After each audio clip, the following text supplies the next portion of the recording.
ఈ కర్తవ్య నిర్వహణ చెయ్యకుండా మనని వ్యామోహాలకి గురి చేస్తున్నది ఏది? మనస్సు. మనస్సు దానంతటది ఎప్పుడూ ప్రవర్తించదండి. మనస్సుకి ఎప్పుడు ఇంద్రియాలు కావాలి, పంచేంద్రియాలు కావాలి. త్వక్, చక్షు, శ్రోత్ర, జిహ్వ, ఘ్రాణాలు, ఇవి పంచజ్ఞానేంద్రియాలు. చర్మం ద్వారా స్పర్శ, చక్షు కళ్ళ ద్వారా చూపు రూపం, శ్రోత్ర చెవి ద్వారా ఏదో శబ్దం, జిహ్వ నాలుక ద్వారా ఏదో రుచి, ఘ్రాణ ముక్కు ద్వారా ఏదో సుగంధం. ఎప్పుడూ సుగంధాన్ని సేవించాలి. ఎప్పుడూ నాకు ఇష్టమైన రూపాన్ని చూడాలి. లేకపోతే చూసిన రూపం నాకు ఇష్టం కాబట్టి మళ్ళీ మళ్ళీ మళ్ళీ మళ్ళీ మళ్ళీ మళ్ళీ చూస్తూ ఉండాలి. అందుకే దాన్ని సేవ్ చేసుకోవాలి. వీడు షేవ్ అయిపోతాడు ఇక్కడ. ఎందుకు నీ సేవ్ పనిలేక అవతల బారేయక? ఇదోడు బయలుదేరింది ఈ మధ్యన బాగా ఫోటోలు తీయడం, విపరీతంగా ఫోటోలు తీయడం, అవన్నీ అక్కడ పెట్టుకుని మళ్ళీ ఎవరికో పంపడం. వీరు చేసే పని ఏమిటంటే ఎవరికో పంపిస్తారు, వీరు చూడరు, వీరు చెయ్యరు. గొప్ప గొప్ప సూక్తులన్నీ పంపిస్తూ ఉంటారు వాట్సాప్లో. చూడండి, రామకృష్ణ పరమహంస ఎందుకు సరిపోడు వీళ్ళు పంపే సూక్తులు. ఒక్కటి ఆచరణ ఇప్పుడు రాగానే షేర్, రాగానే షేర్, అంతే అయిపోయింది. అంతే. నేను అందరికీ అన్నీ పంపిస్తాను. ఏటమ్మా శనగలు పంపించేది ఊరుకోక? ఎందుకు పంపడం అండి? ఇదో పెద్ద జబ్బు ఇది. పొద్దున్నే రావగానే ఇదో పని అందరికీ పంపడం. అందరికీ పంపుతారు, వారు ఏం చేస్తారు? వారు అందరికీ పంపిస్తారు. అంతే. ఎవడు చేయడు దీన్ని. ఆ చేసిన అందులో ఉన్నదాన్ని మనం చేసాక కదా పంపాల్సింది. ఏదైనా తినాల్సి వస్తే మనం తిన్నాక పెడతామంటాం కదండి, మరి మనం చేసాక కదా పంపాలి. ఇక్కడ చేయమండి, పంపేయడం తేలిక, పంపేయి. ఎందుకని దానివల్ల మీకు కీర్తి. ఎప్పుడు ఆయన మంచి మాటలు పంపిస్తూ ఉంటారని అందరూ అనుకోవాలి, మీరు చేస్తూ ఉంటారని అనుకోకల్లా. పంపిస్తూ ఉంటారంటే చాలంతే. మనం మహాగ్రంథాలన్నింటినీ అలాగే తీసుకుంటాం. ఈ మాయలో మనల్ని ముంచుతున్నది మనస్సు. అది ఇంద్రియాల ద్వారా ప్రవర్తిస్తుంది. చెవి ద్వారా దానికి ఇష్టమైన శబ్దం, నోటి ద్వారా దానికి ఇష్టమైన రుచి, నాలుక ద్వారా, ముక్కు ద్వారా దానికి ఇష్టమైన సుగంధం, అలాగే కళ్ళ ద్వారా దానికి ఇష్టమైన రూపం చూడాలని అనుకుంటుంది మనస్సు. ఈ మనస్సు మనల్ని మోసం చేస్తుంది. ఈ మనస్సుని నిగ్రహించడం ఎలాగా? మనోనిగ్రహం ఒక్కటే అర్థమైతే ముక్తి దొరికినట్టే, తలరాత మారినట్టే. ఎందుకంటే జ్ఞాపకాలన్నీ ఎక్కడున్నాయండి? ఇక్కడ ఉన్నాయి కదా. 100 నాడుల మధ్యలో జీవుడు ఉన్నాడు కదా. వీడు ఎప్పుడు ఊర్ధ్వముఖంగా చూస్తూ ఉంటాడు కదా. హృదయంలో ఉండే పరమాత్మ కోసం పైకి ఎందుకు చూస్తాడండి? నన్ను తీసుకుపో, నేను పడలేకపోతున్నా. జీవుడు అంతర్గత వేదనిది. అందుకే మనం దేవుణ్ణి పైవాడంటాం. గమనించండి, హిందీలో కూడా ఓపరవాలా అంటారు, నీచేవాలా అనరు. హిందీలో కూడా దేవుడు అనాలంటే ఓపరవాలా అంటే, నీచేవాలా అనొచ్చు, సైడ్ వాలా అనొచ్చు. అబ్బాయి కుదరదండి. వాళ్ళకే తెలుసు, అందరికీ తెలుసు దేవుడు పైనే ఉంటాడు. ఎందుకంటే మనం కింద ఉన్నాం కదా, మనకంటే పైనే ఉంటాడు కదా. కనీసం అనుమానం ఉంది. మనకంటే పెద్దవాడు, మనకంటే గొప్పవాడు కదా, ఆయన పైనే ఉంటాడు. అందుకని ఉపర్వాల అంటారు. ఈ సరిగ్గా ఈ జీవుడు నాభి మధ్యంలో ఉన్న జీవుడు ఈ మొగ్గ రూపంలో ఉంటాడే, వాడు దడదడలాడిపోతూ ఈ 100 నాడుల నుంచి 72,000 నాడులకు అనుసంధానం కదా. 72,000 నాడుల నుంచి అందుతున్న సమాచారం 100 నాడుల్లో ప్రవేశించి ఈ 100 నాడులు గిరగిర గిరగిర గిరగిర తిరుగుతూ ఉంటే, ఒక్కొక్క నాడి ఈ జీవుని స్పృశిస్తూ ఉంటే ఒక్కొక్క జ్ఞాపకం ఈ జన్మలో జరిగే సంఘటన రూపంలో వస్తుంది. అది తలరాత. అది తలరాత. దానికి శాస్త్రీయమైన ప్రమాణం. అది తలరాత ఉంది, కానీ తల మీద లేదు, బొడ్లో ఉంది లెక్క. తల మీద ఉండే గీతలు ఏవేవో అంటూ ఉంటామే ఇలాగా, అవి మామూలు కోతులకు కూడా ఉంటాయి. మీరు పరిశీలించి చూసుకోండి, పెద్ద విషయం కాదు. వాటిని కాదు, చేతుల్లో గీతలు, తల మీద గీతలు, వాటిని అన్నీ బయలాజికల్. చేతుల్లో గీతలు కూడా అంతా నాకేం మొహమాటం లేదు చెప్పడం. ఊరికే మనుషుల్ని భ్రమల్లో ముంచొద్దు. ఈ గుప్పుడు ముయ్యండి, చేతు గీతల రహస్యం మీకు తెలిసిపోతుంది. గుప్పుడు ముయ్యండి. మీ గుప్పుడు మూసుకున్నప్పుడు ఎక్కడ మడతలు పడ్డాయో అక్కడే ఉంటాయి రేఖలు. మడతలు పడని చోట ఉండవు, మీరు చూసుకోండి. తల్లి కడుపులో ఉన్నప్పుడు మనం గుప్పిళ్ళు మూసుకుని పుట్టాం ఇలాగా. అప్పుడు ఎక్కడెక్కడ మడతలు పడ్డాయో అక్కడే పొడుగు గీతలు కొన్ని, పొట్టు గీతలు కొన్ని, పిచ్చి గీతలు కొన్ని ఏర్పడ్డాయి. వీటిని నమ్మకం ఒక అనవసరంగా ఉపయోగం వెళ్ళా. నీ గీత నువ్వు మార్చుకోవచ్చు, నీ రాత నువ్వు మార్చుకోవచ్చు. దీనికోసం ఎవరి దగ్గర చెయ్యి చాపి కాళ్ళు చాపి వ్యధవేషాలు ఎక్కర్లేదు. వాళ్ళని బాగు చేయడం తప్పితే ఏం లేదు అక్కడ. ఇవన్నీ బయోలాజికల్. ఒక మాటలో చెప్పాలని జీవశాస్త్రం చెప్పే విషయం అది. అవన్నీ చేతిగీతలు సహజంగా ఏర్పడదు. వాటిని బట్టి నేను ఇది భార్య రేఖ, ఇది భర్త రేఖ. మరి ఎవరికైనా ఇద్దరు ఉంటే నన్ను మన్నించురు కాక 3 రేఖలు అక్కడ కనపడాలి కదా. ఆ రేఖ ఎక్కడుందండి? అసలు రేఖ అదే గొడవలకు మూలం. ఇవన్నీ ఏం అయిపోయిన తర్వాత మనం వెళ్ళి కనపడ్డామని మాకు తెలుసండి. ఇక్కడ 3 ఉన్నాయి కదండి. 3 ఉన్నాయి, నాకు అంతకుముందు తెలియదు మరి 3 ఉన్నాయని. పైగా ఈ గీతలు మీరు గమనించండి, చెరిగిపోతూ ఉంటాయి, రూపు మాసిపోతూ ఉంటాయి, మారిపోతూ ఉంటాయి. గమనించండి, అది చెరగని రాత అయితే ఎలా మారుతుందండి? అవి శరీరం మారుతున్న కొద్దీ మారిపోతాయి. పుట్టుమచ్చలు కూడా 10వ తరగతిలో ఉన్న పుట్టుమచ్చండి 90 ఏళ్ళు వచ్చాక ఉండదండి. ఎందుకంటే పుట్టినప్పటి నుంచి మచ్చలేగా, ఇక పుట్టుమచ్చ ఒకటికి కావాలి. అందుకని ఆ మచ్చలు లెక్క కాదండి ఇక్కడ. అందుకే ఆ విషయం అర్థం చేసుకుంటే ఇంత భయపడక్కర్లేదు తలరాతకి. ఇప్పుడు మనస్సులో ఉండే జ్ఞాపకాల రూపంలో ఉన్నప్పుడు అవే మన పూర్వజన్మ కర్మల రూపంలో తన్నుకుని వస్తున్నప్పుడు వాటిని మార్చుకోవడం ఎలాగా మార్చుకోవచ్చు. నీ మనస్సు మార్చుకుంటే వారిని మార్చుకోవచ్చు. బయట ఎండ ఎంత తీవ్రంగా ఉండనియండి, మీరు చేయవలసిన పని అంత అత్యవసరం కాకపోతే వాయిదా వేసుకుని ఏసీ వేసుకుని మీరు ఇంట్లో కూర్చుంటే ఎండ మిమ్మల్ని ఏం చేయలేదు కదండి. బయట చలి ఎంత తీవ్రంగానైనా ఉండనియండి, ఓ రగ్గు కప్పుకుని మీరు ఇంట్లో కూర్చుంటే కొంత రక్షణే కదండి. బయట జోరు వాన తుఫాను వాన కురుస్తూ ఉండనండి, మీ పనులు కాస్త వాయిదా వేసుకుని మీరు ఇంట్లో కూర్చుని ఆ బాల్కనీలో కూర్చుని ఆ వాన పడుతూ ఉంటే చినుకులారాలి పుణుకులారాలని పాట పాడుకుంటే మీరు ఆనందంగానే ఉంటారు కదండి.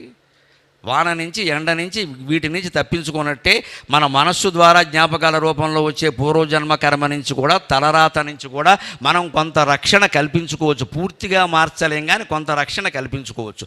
గొడుగు వాడినట్టే, రగ్గు కప్పుకొని కూర్చున్నట్టే, ఎండాకాలం తాటాకు పాకలోకి వెళ్ళినట్టే, లేదా ఏసీ వేసుకున్నట్టే ఏదో రకంగా పక్కకి తప్పుకోవచ్చు ఇబ్బందుల.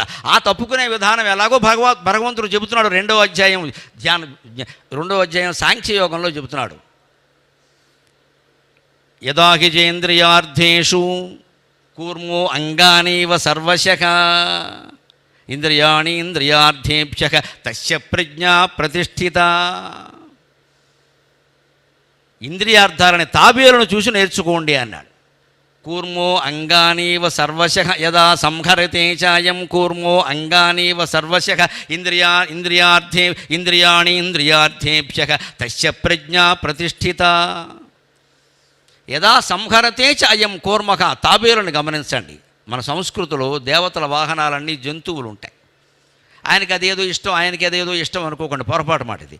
ఆ వాహనం ద్వారా ఆయన ఏదో చెప్పదలుచుకున్నాడు ఖచ్చితంగా. వినాయకుడు వాహనం ఎలుక, కానీ ఆ ఎలుకో పేరుంది, అనింద్యః. అనింద్యుడు దాని పేరు. అనింద్యుడు అంటే ఎవ్వరూ నిందించే అవకాశం లేనంత స్వచ్ఛమైన ప్రవర్తన కలిగిన వాడమ్మా, దాని అర్థం అది. నీ ప్రవర్తన స్వచ్ఛమైతే నువ్వు దేవుడికి వాహనం కాగలుగుతావు. అది అనింద్య అనడంలో ఉద్దేశం. మనం అలా అనుకో, నేను బంగారం ఎలక చేయించిన ఇంట్లో పెట్టుకో, ముందు ఆ బంగారం ఎలా వచ్చిందో చెప్పు. అది చెప్పడం అక్కడ ట్యాక్స్ ఎగ్గొట్టేస్తాడు. అన్నీ నేను ఎలక చేయించాను, నువ్వు పిలక చేయించినా ఒకటే, అక్కడ ఉపయోగమే లేదు. దేవుడు చూశాడు ఈ పిలక ఎలా వచ్చిందో. నేను గుళ్ళో ఇవన్నీ కాదండి. ఎలకలాగా నీ బుద్ధి మార్చుకున్నావా? ఎలక ఎందుకు వాహనమైంది? అనింద్య. ఎవ్వరూ వేలెత్తి చూపించాల్సిన అవకాశం లేనటువంటి ప్రవర్తన కలిగిన మనిషి అనింద్యక. ఆ ఎలక అటువంటిది కాబట్టి భగవంతుడికి వాహనమైంది. మనం అలాంటి ప్రవర్తన అలవాటు చేసుకోవాలి. కానీ పిలక పట్టుకుని నేను అభిషేకం చేస్తానంటే చేసుకో, ఎవరికి దానివల్ల ఏదో వచ్చేస్తుంటే నమశివాయ. అజ్ఞానం ఎవడేం చేయలేడు దానికి. నేను తరచు ఖండించేది ఇలాంటి వాటిని. ఆరాధనకు వ్యతిరేకం కాదు. ఆచరణ లేని ఆరాధన దేనికో దయచేసి ఆలోచించండి. ముక్కోటి ఏకాదశి నాడైనా ఎన్ని ముక్కోటి ఏకాదశులు వెళ్ళిపోయినాయి. ఇప్పటికీ మనం ఇలాగ తప్పులు చేస్తూనే ఉన్నాం. తెలంగాణ భాషలో చెప్పాలంటే ముక్కుని ఎలక రాస్తూనే ఉన్నాం. తప్పులు చేస్తూనే ఉన్నాం, ముక్కులు ఎలక రాస్తూనే ఉన్నాం. ఇంకెంతకాలం రాస్తా ఉండాలి? తప్పులు చేయకుండా ఉండలేమా? తప్పు చేయడానికి కారణం ఏది? మన మనస్సు. అందులో ఉండే దురాశ. ఆశ పర్వాలేదండి, నిరాశ అనవసరం. దురాశ పనికిరాదు కదా. యదా సంహరతే చయం కూర్మో అంగానీవ సర్వశః. తాబేలు మనకంటే చాలా గొప్పది. అది 4 కాళ్ళు ఉంటాయి కదా, దానికి తల ఉంటుంది కదా, కొంచెం అలికడైతే చాలు టక్కమని లోపలికి లాగేసుకుంటుందండి. భగవంతుడు దానికి ఎంత శక్తి ఇచ్చాడు, ఎంత రక్షణ.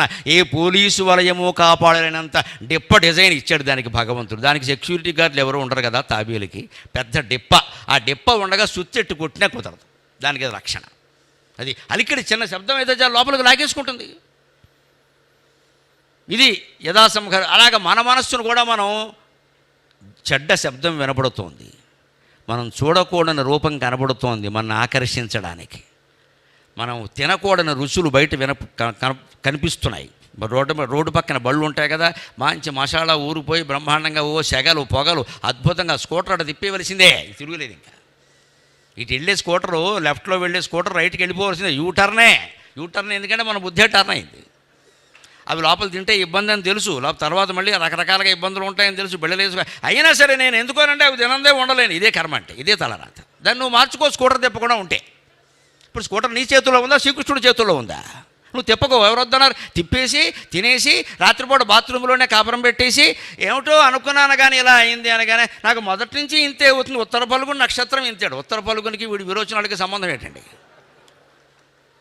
వీడు తినకూడనవి తిని కడుపు నొప్పి తెచ్చుకుని అనారోగ్యం తెచ్చుకుని ఉత్తర పలుగుని హస్త నక్షత్రాన్ని చిత్త నక్షత్రాన్ని అంటాడేమిటి? అంటే తోసేయడం. ఇది కూడా తోసేయడం. మానవ జీవితం అంతా తోసేయడమే. ఎవరో ఒకరి మీద తోసేయి, గ్రహస్థితి మీద తోసేయి, పూర్వజన్మ మీద తోసేయి. నీ మీద ఏ బాధ్యత పెట్టుకోకు. ఎందుకంటే నువ్వు మారాలి, బాధ్యత పెట్టుకుంటే మారాలి, ఆలోచించాలి. ఆలోచించడమే మనకి ఇష్టం లేని విషయం. సత్యాన్ని గురించి తప్ప పరమదరిద్రమైన విషయాలన్నిటి గురించి ఆలోచిస్తాం, సత్యాన్ని గురించి మనం ఆలోచించామమ్మా. ఎందుకంటే సత్యం వస్తే మనం తట్టుకోలేము, సత్యాన్ని అంగీకరించలేము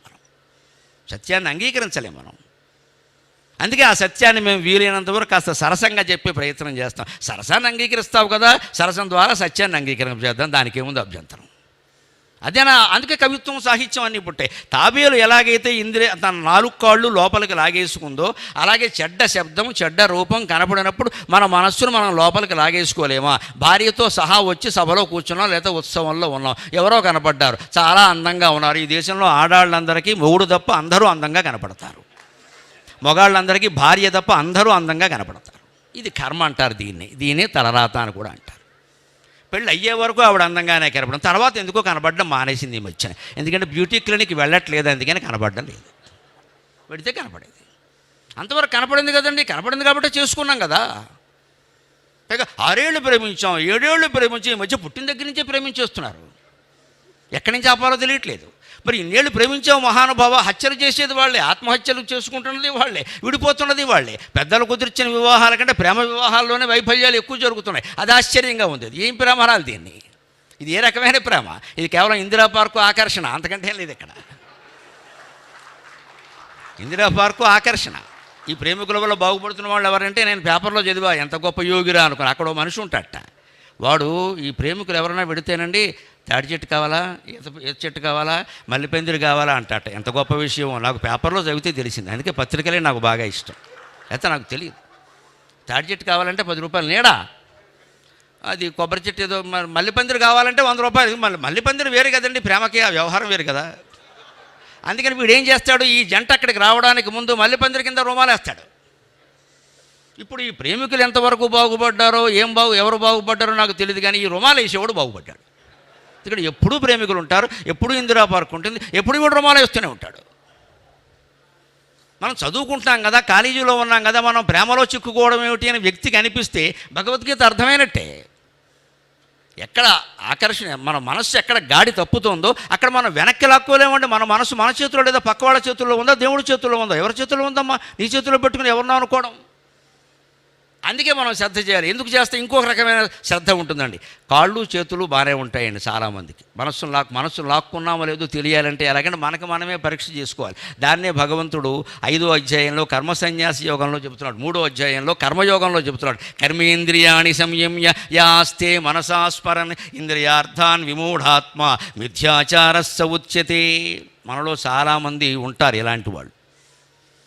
కర్మేంద్రియాలని అరికట్టుకుంటారు, కాళ్ళు బాగానే ఉంటాయి, చేతులు బాగానే ఉంటాయి, చక్కగా ఇలాంటి పంచే కండువ వేసుకుని ఎప్పుడూ జీవితంలో ఏ వ్యామోహానికి లోను కాని వ్యక్తి అంటే ఈయనే అని వెంటనే కాళ్ళకి దండాలు పెట్టబుద్ధి అవుతుంది. కానీ పెట్టగానే వాడి మనసులో కలిగే భావన ఏమిటంటే, నేను ఎందుకు అర్హుణ్ణేనా, నేను చేసింది ఏమిటి, మొన్న 3 రోజుల క్రితం తరివేస్తుంది లోపల నుంచి. అదే 100 నాడుల వ్యవహారం అంటే అదే లోపల నుంచి తరుగుతూ ఉంటుంది. నువ్వు ఏం చేసావు, దండాలు ఎట్టించుకుంటున్నావు ఇక్కడ, నువ్వు ఇదేమైనా ఆచరించావా, నీకు అసలు యోగ్యత ఉందా, ఇంత సన్మానానికి, ఇంత సత్కృతికి, ఇన్ని మాటలు చెప్పడానికి? అది అంతర్గతమైన ప్రశ్న ఉందే, అది మనిషిని కదిలిస్తుంది. అందుకే మనం చేతులు కాళ్ళు కట్టేసుకుంటే కుదరదు, కళ్ళకెవరు కనపడకుండా కళ్ళకి గంతలు కట్టుకుంటే కుదరదండి. మనస్సు ఏం చేస్తుందో గమనించాలి. అందుకే కృష్ణుడు ఏమంటున్నాడు అంటే, కర్మేంద్రియాణి సంయమ్య. ఎవరైతే కర్మేంద్రియాలను అదుపులో పెట్టుకుని మాటనే మాట్లాడు, కాళ్ళు చేతులు బాగానే కట్టేసుకుని ఇంట్లోనే ఉంటాడు, మామూలుగా ఏం ఎక్కడికి వెళ్ళాడు, ఆయన ఇంట్లోనే ఉంటారండి, మౌనంగా కూడా ఉంటారండి, అన్నీ బాగానే ఉన్నాయి. కానీ వాడు మనస్సు ఎలా ఆలోచిస్తుందో చూడమన్నాడు. యాస్తే మనసాస్మరన్. ఈ అనవసరపు శబ్దాల గురించి, అనవసరపు స్పర్శల గురించి, ఆకర్షణీయమైన రూపాల గురించి, అనవసరపు జిహ్వాచాపల్యాల గురించి ఆలోచిస్తూ ఉంటాడే, వాడు ఎలాంటి వాడంటే మిథ్యాచారస్స ఉచ్యతే. నిజంగా కర్మేంద్రియాలతో పనిచేసేవాడు కంటే ఆపేసి మనస్సుతో ఆలోచించేవాడే పెద్ద దొంగ, వీడిని ముందు అరెస్ట్ చేయండి అని చెప్పాడు. మనస్సులో ఉన్న ఆలోచనలు బట్టి అరెస్ట్ చేయాల్సి వస్తే దేశంలో ఉన్న పోలీసులు సరిపోరు, నాతో సహా అందరూ అరెస్ట్ అయిపోతారు. ఏం అనుమానం లేదు. నా ఆలోచనలు ఏమైనా కరెక్టో కాదో మా ఇంట్లో వాళ్ళకి తెలియదు, నాకు ఒక్కడికే తెలుసు ఆ విషయం. నేను సరి చేసుకోవాలా, వాళ్ళు సరి చేస్తారా? ఎవరు పట్టుకుంటారండి? పోలీసులు కనీసం బయటికి కనిపించే కర్మకాండను బట్టి అరెస్టు చేస్తారు కాబట్టి కొంత ప్రశాంతంగా ఉంది. మనస్సులో ఆలోచనలు బట్టి అరెస్ట్ చేయాలంటే ఇందులో దొంగ కానివాడు ఎవడో ఉండడు అసలు అక్కడ. కానీ భగవంతుడు అక్కడ వేశాడు బాణం. తలరాత మార్చుకోవడం ఎలా జరుగుతుంది అంటే అన్నీ మనస్సులో ఉండే జ్ఞాపకాలే అయినప్పుడు నీ మనస్సు ఎలా ఆలోచిస్తుందో గమనించవా. అదేనమ్మా జిడ్డు కృష్ణమూర్తి గారి తత్వం. మహానుభావుడు ఈయన కృష్ణుడు, ఆయన కృష్ణమూర్తి, పెద్ద తేడా ఏం లేదండి. ఆయన చెప్పిన తత్వం కూడా అది. మదిను ఊహించే మది తర్కింపులు చూచుటే ఎరుక సుమ్మా. నీ మనస్సు ఎలా తర్కిస్తుందో ఊహిస్తుందో ఆలోచించు. మది తర్కింపులు చూచుటే ఎరుక సుమ్మా. ఇప్పుడు ఈ చింత దేనిది ఏ తీరుదటంచు తీరమున అన్వేషించుచున్వోవుచో ఉదయం బైనట్లు ఆపగల్ దుమికినట్లు ఉన్నట్లుగా నుండి అంబుదముల్ మెనును తాకినట్లు అమృతముల్ పుట్టున్ స్థిరానందముల్. కృష్ణమూర్తి గారి తత్వం గురించి సాగర ఘోష కావ్యంలోనే రాసిన పద్యం ఇది. మది తర్కింపులు చూచుటే ఎరుక సుమ్మ. ఎవరి మనస్సు ఎలా ఆలోచిస్తుందో వారు ఆలోచించుకోండి, వారు తర్కించుకోండి. మీరు ఒంటరిగా ఉంటేనేది సాధ్యం అవుతుంది, పక్క వాళ్ళు ఉంటే సాధ్యం కాదు. భార్య ఉన్నా భర్త ఉన్నా కూడా సాధ్యం కాదు. మన నాటకం ఆడేస్తాం, వారి మెప్పు కోసం చూస్తాం, లేకపోతే వారు ఏమనుకుంటారో అని ఆలోచిస్తాం. ఏమి అనకుండా ఉండాలంటే ఏకాంతం. అందుకే నేను తరచు చెబుతూ ఉంటాను, నేను చెబుతున్నా. కనీసం రోజుకు ఒక అరగంట, పొద్దున్న ఒక అరగంట, సాయంత్రం ఒక అరగంట, ఎంత బిజీగా ఉన్నా సరే అన్ని పనులు తోసవతల బారేసి, టీవీ కట్టేసి, పుస్తకాలు కూడా చదివే అలవాటు లేదు, ఎలాగో లేదుగా, మానేసి, ఆ సెల్ ఫోన్ ముందు దిక్కుమాలిన ఫోన్ ఉందే అది పక్కన బారేసి పూర్తిగా కట్టేసి మళ్ళీ సైలెంట్లో పెట్టద్దు. సైలెంట్లో పెడితే వైలెంట్ అది, మళ్ళీ తర్వాత చూసుకోవాలి. ఎవడో చూస్తాడు, వాడికి ఫోన్ చేయాలని మనకి అనిపిస్తుంది. మొత్తం కట్టేయి, చేస్తే మళ్ళీ చేసుకుంటాడు వాడు అవసరం, అంతే.